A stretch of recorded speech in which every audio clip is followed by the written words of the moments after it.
Raul Feyzul'ünü bilesіңдер енді. Менің шиғыр китабын мен оқып отырған yerде. Рахаттанып китап.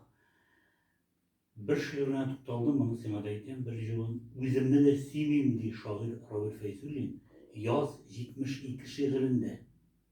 Belki obrazda kırılır. İnanmıyor bana. Üzerine yaratmazsa bulamı, yarrıyma, sen niçin oluyorsun? Mizgil içinde bulurken, ömür boyu tügülünde. Şimdi mizgil bula mesela. Şimdi filosofik, felsefi gibi soru bildiğiniz ya. Seni takılıydı.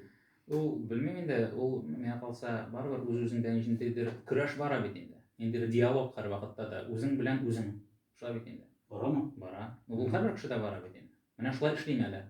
Эшләдем. Болай эшләмим әле. Техник болай эшләдем. Техник болай эшләмәдем. Бу бит енді үз-үзең белән сөйләшү шикеллерәк килеп чыга. Өзің әрләү инде әлбәттә. Мен қалса үз-үзеңне әрләргә дә кирәк, үзеңне мактарга да кирәк. Үзеңә конфет тә бирергә кирәк.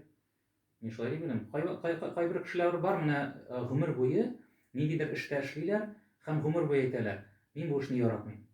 Минем яратмыйча эшкә баралар. Алар начальнигын яратмый, алар эшен яратмый, аларны рус әйтмешли все бесит." Һәм бу теге 1 ел гына дәвам итми, бу 10 еллар дәвам итә. Ничек шулай яшәргә була? Мин шаккатам. Алай яшәргә кирәкме синеңчә? Әлбәттә кирәкми. Ул менә кайсыдыр социологлар сораштырганнар бит, менә 70, 80, 90 яшьлек кешеләрне нәрсә әйтер идегез үзегезнең 30 яшьлек вакытыгызга дигәндә. 20-30 яшьлек вакытыгызга. Алар әйткәннәр, менә үзең теләгәнчә яшә дип әйтер идем дип. Чөнки без менә һәр вакытта да үзебез теләгәнчә яшәмибез шикелле. Менә шушны эшлисең калган, эшләмәдем. Моны эшлисең калган, эшләмәдем. Бу эштән күптән китәсең калган, китмәдем. Дә шуңа керә. Шулай бит. Үзең теләгәнчә яшәү киңрәк аңлатыр. Ничек ул синеңчә?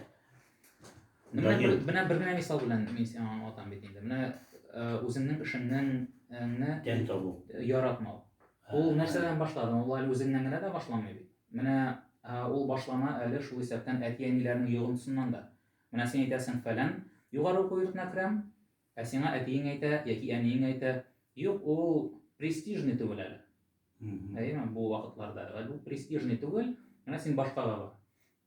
Һәм ул әтисе сүзеннән, әнисе сүзеннән чыкмыйча шунда бара, ул аңа ошамый, ул яши, ниндидер эш табаннары, бәлки шул ук белгеч буенча укып бетерә, һәм шулай үзенең тормышын буза, үз-үзе. Гаиләсе белән. Шулай бит. Еш кына менә шулай шундый хәлләр күзәтелә. Әмма барыбер үзең үз юлың белән китсәң, мен калса теге бар бит инде теге стратегический теге озын вакытлы арада барып утасың. Әйме? Бәлки менә син хәзер югалтасың бер. Әти-әниең синең менә сайлап алган анда адамыңны ошатмады мәсәлән, әйме? Ул дигәндә алар башкача фикерле иде. Бу этапта син оттырдың. Әмма узак вакыт этапта син бар утасың. Чөнки син аны башка җиргә керсәң, башка эш белән шөгыльләнсәң, яратып эшләсәң, син барып уңышка ирешәсең. Нинди генә өлкән алма, иң оста белгечләр, алар барыбер теге үз урынын тапкан, акчасы да бар, исеме дә бар. Менә мәсәлән, повар һөнәрен ал, шулай бит. Повар һөнәренең әйтгәндә бер анда 80%, бәлки 90% бик үк престижный түгелдер. Шулай бит. Иң яхшы поварлар аларны көтеп кенә торалар. Алар санаулы, аларны бер рестораннан икенчесенә күп акчалар белән чакырып кына торалар, шулай бит. Башка өлкәдә дә шулай, спортта да шулай ул, футболда да шулай ул, адвокатурада да, адвокатлар, юристларда да шулай ул. Мәсәлән, бар анда 100 юрист, шул 100 юристның берсе исемле әйтик. Тегеләре дә Аллаһ Тәгалә тегеләренә дә ризык биргән инде аларның, шулай бит. Алар да инде кем әйтмешли теге ашка үлмиләр. Әмма син менә 100-нче буласың икән, син барыбер нинди генә һөнәрен алма, син үзең эшең остасы буласың икән.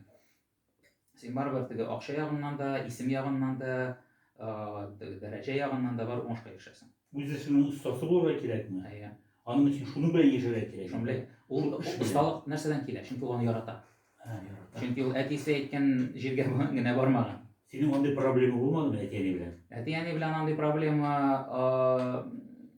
алай кискен булмады.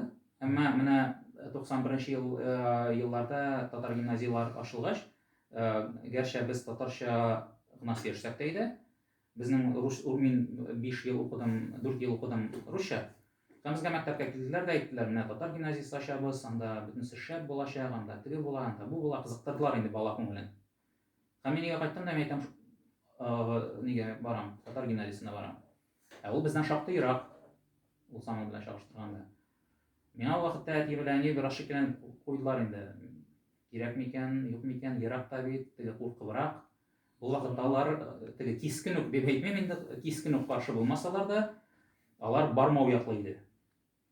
Укыйсыңмы, әйбәт кенә укып йөр әле менә шушында гына дип. Ул минем ул вакытта менә ничә яшь инде булдылар? 10 яшь булгандыр, 11 яшь булгандыр. Шул 11 яшьтәге минем аларга каршы килеп үк дип әйтеп булмый инде.